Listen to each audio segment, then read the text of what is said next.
Hola amigos, ¿cómo están ustedes? Bienvenidos a su programa El Consigliere y gracias al favor de su petición. Atención, quedamos de hablar de...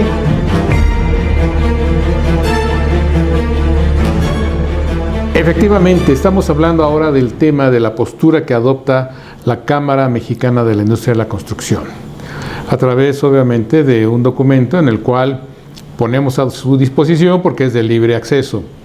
Por otro lado, es importante considerar que la Cámara como tal se pronuncia a favor del cumplimiento de las obligaciones y la eliminación de cualquiera de las actividades que pudieran ser ilícitas en detrimento del cumplimiento de la ley y sobre todo en el cumplimiento de las obligaciones para con los trabajadores.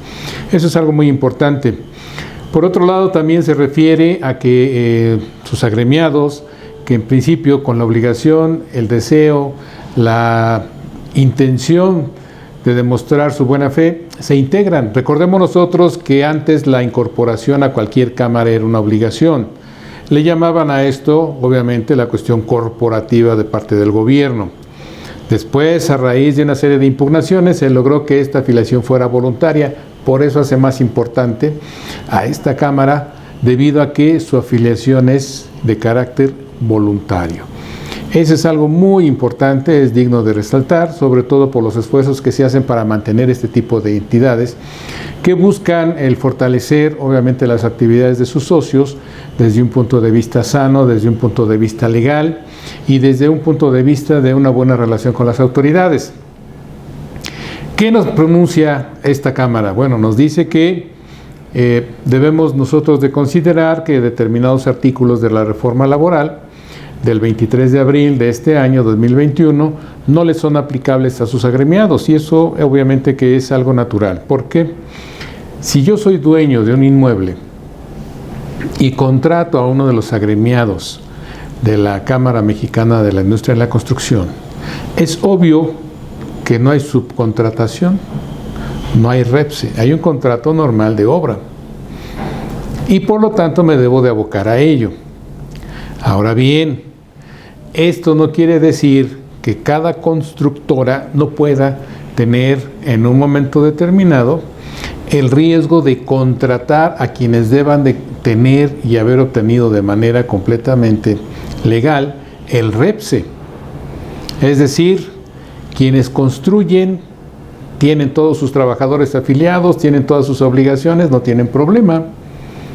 Pero si contratan a alguien para que les complete sus servicios, y me refiero obviamente al tema de acabados, al tema de detalles tan singulares como instalaciones eléctricas, si es que no lo tienen de manera integral, formando parte de su nómina, obviamente que van a tener que generar un contrato. Y ese contrato va a ser a través de un proveedor que va a tener que enviar personal a ejecutar el trabajo.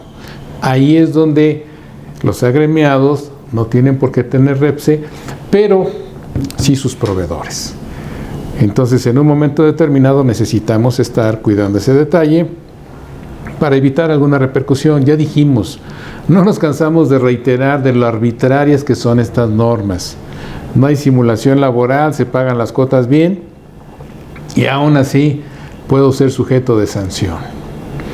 Esa es una inhibición de las actividades económicas de este país que está acabando en mucho con la poca actividad económica que hay, por el temor y sobre todo las represalias jurídicas que pudiera haber, o no jurídicas, sino simplemente el exhibicionismo que hay en los medios masivos de comunicación, sin ton ni son y sobre todo sin acreditar lo que se dice. Ese es algo muy importante. El otro tema también importante para efectos de los integrantes de esta Cámara: cuiden sus obligaciones. Ya sabemos que hay muchos proveedores en un momento determinado a ustedes, no de sus clientes, no del dueño de la obra, no de quien los contrató, sino de quienes estén ustedes obteniendo algún servicio, alguna obra particular. Si compré 100 tabiques y van y me los dejan, la guía del REPSE es una de las cosas rescatables que tiene. Van, me las dejas, no hay ningún problema. Pero si tenemos el problema de que contrato a alguien que se dedique a poner tabiques exclusivamente o con estas características, y a manera de ejemplo yo recuerdo un caso de unos paneles con calefacción. Sí, es curioso, yo no lo conocía. Una empresa, me parece, de origen europeo, en la que a través de paneles con determinadas características hacía muy acogedoras las habitaciones en las cuales eran instaladas ese tipo de aditamentos, pero había que hacerlo de una manera física y no cualquiera lo podía instalar. El otro tema, tenemos la cuestión de comunicaciones, telecomunicaciones, todas las que son redes en materia de cibernética, pues son trabajos sumamente especializados y tienen que hacerse en el campo, es decir, en las instalaciones de los clientes. Por lo tanto, yo constructora, yo hice el edificio, yo hice la obra negra, hasta ahí me quedé, porque así dice el contrato, puede ser una opción. La otra es que en el contrato diga que yo tengo que entregar simplemente las llaves para que el dueño o quien corresponda pueda accesar a eso. Y entonces tengo que cuidar, poner puertas, poner ventanas, poner todo tipo de aditamentos, acabados que sean requeridos o necesarios para poder llevar a buen fin el contrato para el cual fui contratado.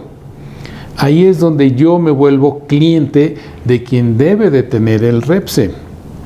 Pero no olvidemos, insisto, el REPSE juega para los dos lados. Yo como proveedor lo tengo que obtener, pero tú como mi cliente constructor te estoy avisando que al tenerlo y al mandar la información cuatrimestral que debo de hacer al IMSS y al Infonavit, se nos genera un problema de que ahora ya la autoridad sabe que yo trabajo contigo. Y no es que tengamos que ocultarlo, sino simple y sencillamente que estamos formando parte de un padrón especializado en el tema de contratación de servicios y obras. Es mentira lo que dicen el tema ahí de las malas definiciones en toda la documentación que hay de reglas y de la guía. Insisto, hay cumplimiento de obligaciones, no hay simulación laboral, las cuotas están pagadas y aún así hay una repercusión, lo cual implica que se está negando la libertad de ejercicio de contratación para todo tipo de actividades, no nada más en la construcción. Y en este caso en particular nos estamos refiriendo a la postura por parte de la Cámara de la Industria de la Construcción, que nos hicieron favor de solicitar nuestra apreciación sobre el tema. Insisto, enfatizan el cumplimiento de la ley, es excelente. Nosotros también en este programa enfatizamos el cumplimiento de la ley, pero también queremos que la ley la respeten las autoridades. También queremos fomentar el respeto de las autoridades para las instituciones jurisdiccionales o judiciales. No demeritarlas, no desprestigiarlas, sino que sea una cuestión objetiva y técnica para poder llegar a buen término el mejor cumplimiento de obligaciones y sobre todo evitar el incurrir en los supuestos no deseados.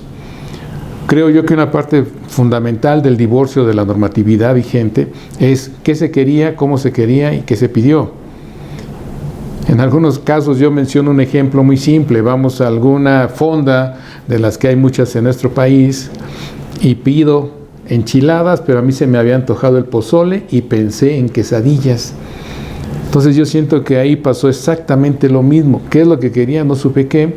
Y sí está generando un problema muy grave en la actividad económica normal de las empresas, que aunque se porten bien, tienen un riesgo de ser tildadas de empresas pecadoras. Así es que tengan mucho cuidado, cuídense, hagan cumplir la ley en beneficio común y sobre todo exijan el cumplimiento de sus derechos, exijan el hacer valer sus derechos humanos y exijan también el hacer valer sus medios de defensa, si es que así corresponde a cada caso concreto.